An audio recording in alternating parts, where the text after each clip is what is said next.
Meu nome é Yara Gualda Carneiro, eu sou fundadora do Instituto Gestalt de Curitiba e gosto de compartilhar coisas que eu fui aprendendo ao longo da minha vida. Na verdade, eu acho que existe esse desejo, né? Eu vejo muitas pessoas que vão ficando, que vão envelhecendo, elas têm essa vontade, né?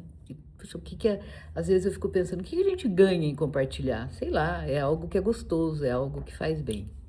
Eu queria compartilhar hoje com vocês é, algo sobre o inconsciente em gestalterapia.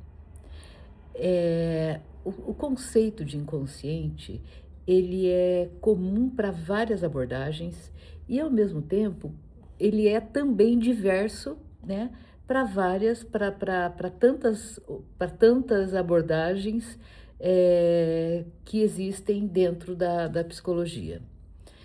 O primeiro a trazer o conceito de inconsciente, lógico, foi o Freud. Ele que percebeu e teorizou e falou sobre essas motivações inconscientes.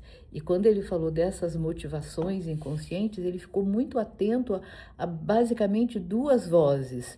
Aquela que vem daquilo que ele chamou de uma instância, de algo chamado superego, que seria é quase que a voz, né, que ficou dentro da nossa cabeça, das autoridades que eventualmente foram transmitidas através dos nossos cuidadores, e também falou de uma outra voz que nem sempre também é tão consciente, que é uma voz que vem através do que ele chamou de id, né, que são desejos não claramente identificados, mas que estão presentes. E essas forças ocultas, elas de alguma forma fazem da gente uma biruta, né? Aquele negócio que o vento bate para um lado, ele vai, bate para o outro, vai também. E dentro da Gestalt, a gente tem um olhar um pouco diferente a respeito do que é esse inconsciente. Como é que a gente vai fazendo inconsciência, né?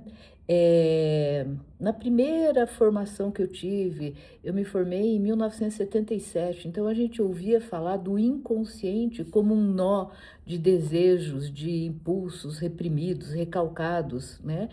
E quase como se a gente estivesse imaginando, né, um pacotinho de coisas que estão escondidas e que a gente precisa acessar de alguma maneira. Um dos métodos que existe para fazer isso é através da associação livre, né, o Freud instituiu como a ferramenta principal de abordagem, né, em relação a esses conteúdos, era através da associação livre.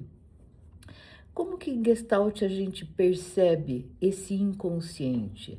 A gente percebe esse inconsciente através de uma linguagem uma linguagem basicamente verbal, aonde nós nos contamos algumas histórias que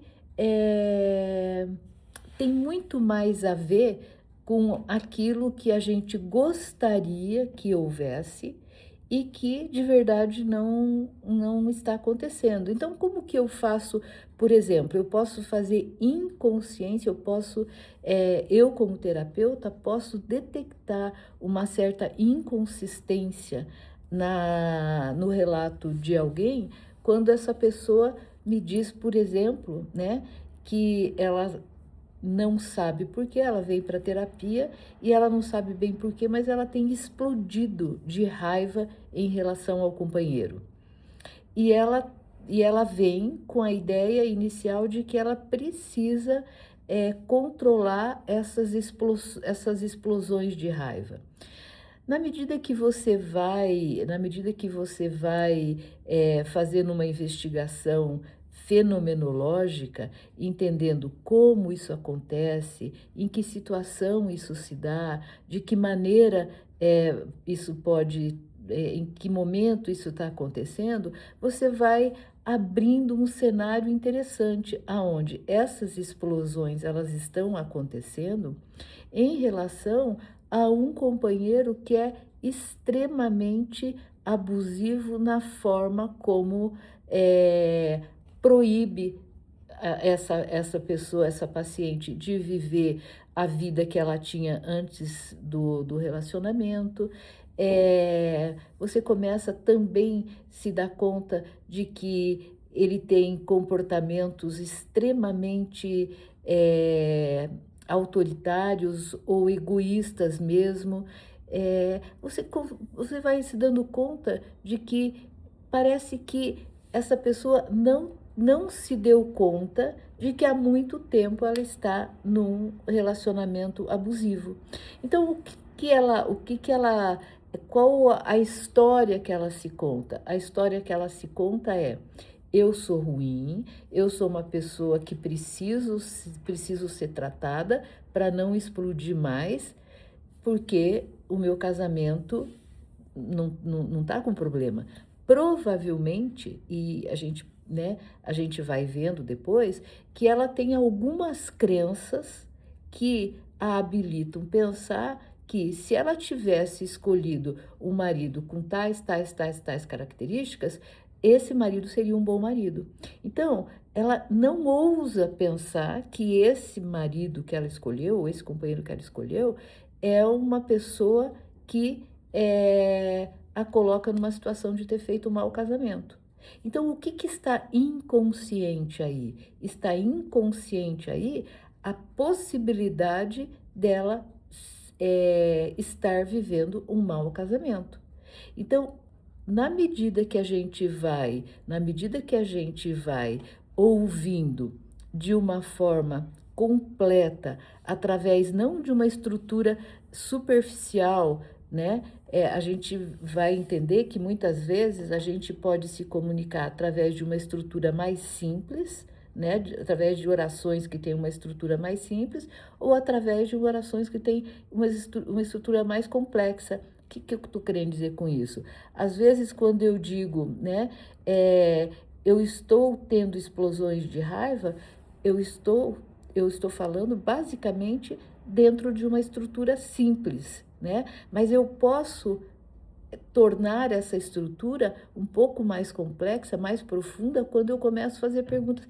Desde quando isso começou a acontecer? O que exatamente é para você uma explosão de raiva? O que acontece se você não tiver essa explosão de raiva?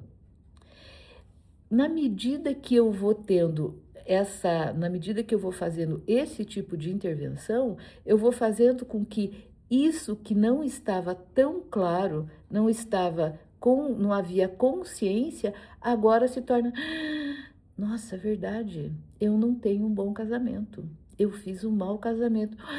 Uau! Isso é uma das coisas que a gente chama em Gestalt terapia como awareness. Nossa, eu tive aquilo, putz, ficou claro. Lógico, quanto que eu aguento viver mais nesse casamento que tem essas e essas e essas características?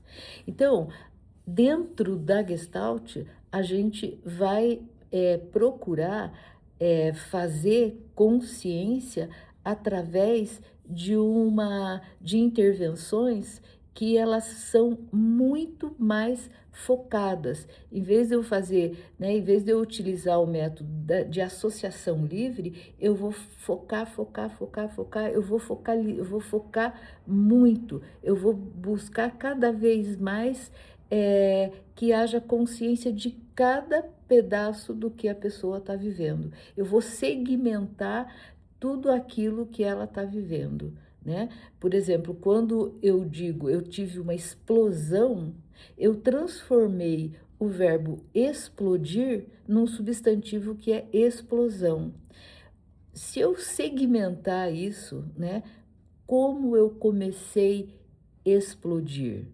Em que situação isso aconteceu? De que maneira isso foi se dando? Eu vou ampliando eu vou ampliando a percepção da experiência que eu estou vivendo. E aquilo que de alguma forma era inconsciente, né? A gente está tomando um exemplo mais ou menos, um exemplo simples e de certa forma fictício, com alguns dados de realidade do que eu vejo na minha clínica, mas é exatamente assim que acontece. Eu estou usando eu estou usando a ideia de que o casamento, de que estou mal casada é algo inconsciente. E a partir daí, a gente vai também aprofundando mais e mais, né? É, como é, como foi construído como foi construído esse desenvolvimento afetivo, esse desenvolvimento emocional dessa pessoa, que a deixou mais ou menos cega, surda, para que ela não se desse conta do que ela está vivendo.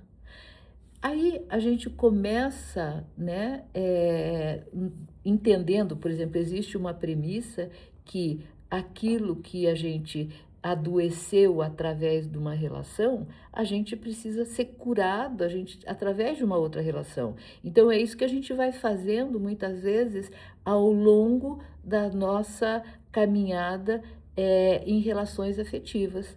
Muitas vezes as primeiras experiências que a gente teve foram experiências que trouxeram um determinado, que deixaram marcas como um padrão de forma de se relacionar. Se eventualmente eu vivi num ambiente difícil, num ambiente complicado, onde pai e mãe não se comunicavam de uma maneira, entre aspas, de uma maneira neurótica, né? Vou usar neurótico dentro de uma concepção que eu posso explicar também, de uma concepção gestáltica, que é eu não consigo fazer um contato autêntico. Eu faço suposições e a partir dessas suposições eu tomo algumas atitudes e eu não consigo ter um grau de intimidade onde eu digo exatamente o que eu estou sentindo, o que eu estou querendo, porque às vezes nem eu sei exatamente o que eu estou sentindo, o que eu estou querendo. E isso vai, de alguma forma, se tornando algo que é replicado para futuras gerações. Então, a partir, muitas vezes, disso que eu não sou consciente, por exemplo, tenho um mau relacionamento, a gente pode ir, né, voltando para trás para ver como não é só nesse relacionamento, talvez, que a pessoa tenha alguma dificuldade, é um padrão que ela tem vivido ao longo da vida. E nesse sentido, a gente vai também propiciando consciência para coisas que a pessoa viveu como se fosse normal ou como se fosse saudável. E quando a luz, né, a luz do que a pessoa, do mal-estar que ela vive hoje, a gente vai se dando conta que isso que ela entendeu como sendo o apropriado ou o certo ou o normal, né? Por ser normal, por ser a norma em alguns grupos, nem por isso era saudável. Então, a gente vai cotejando, né, a experiência que ela está vivendo agora, com as experiências vividas lá na primeira infância, e nesse movimento a gente vai buscando cada vez mais consciência, porque a gente tem como base, né, da Gestalt, a gente tem a responsabilidade, o aqui e agora, né, que seria, a gente chama de atualização, e a consciência, né? Então, eu só posso responsabilizar-me ou ter respostas hábeis na medida que eu consigo ver muito mais do que a minha consciência, né, foi de alguma forma programada para ter. Eu muitas vezes eu vou, quanto mais difícil foi a minha primeira infância, mais difícil eu vou enxergar o mundo. É como se eu viesse com o mundo, a nossa primeira infância, ela nos dá um mapa. E esse mapa, né, perceptivo, ele pode ser um mapa perceptivo aonde existem muitas possibilidades de enxergar o território, ou um mapa muito rudimentar, aonde eu vou ver, por exemplo, né, o mundo de uma maneira muito binária, vamos dizer assim. Estou me lembrando, por exemplo, né, de coisas como, por exemplo, e estou lembrando, é um exemplo meio engraçado, mas é alguma coisa que eu já ouvi da minha mãe, né? Então, o mundo para ela era o mundo tinha que estar redondo, né? Então, ela dizia, olha, é, pessoas altas têm que se casar com pessoas altas. Não dá certo um altão casar com uma baixinha, né? Então, esse é um mapa, por exemplo, extremamente rudimentar, porque existe poucas características para se falar do que é interessante ter no relacionamento. O que é importante você ter no relacionamento? Né? A gente precisa ter, por exemplo, né, talvez valores culturais mais ou menos parecidos, a gente precisa ter projetos, bom, enfim, a gente sabe o que é necessário, mas eu só queria dar um exemplo do que significa um mapa rudimentar e um mapa mais bem trabalhado, né? Se a minha realidade foi ter vivido com um pai que vivia alcoolizado, que era violento, talvez o meu mapa agora eu quero ter um companheiro que não beba. Esse é um mapa rudimentar, porque ele pode não beber, mas ele pode, por exemplo, ser um adúltero, ele pode ser, por exemplo, um mal pagador, ele pode ser Mas como a experiência muitas vezes foi tão forte, a minha lente ficou focada ali. Então, na verdade, tudo isso esse mapa tão rudimentar, muitas vezes, que nós trazemos lá das nossas primeiras experiências, faz com que a gente não tenha clareza, não tenha consciência.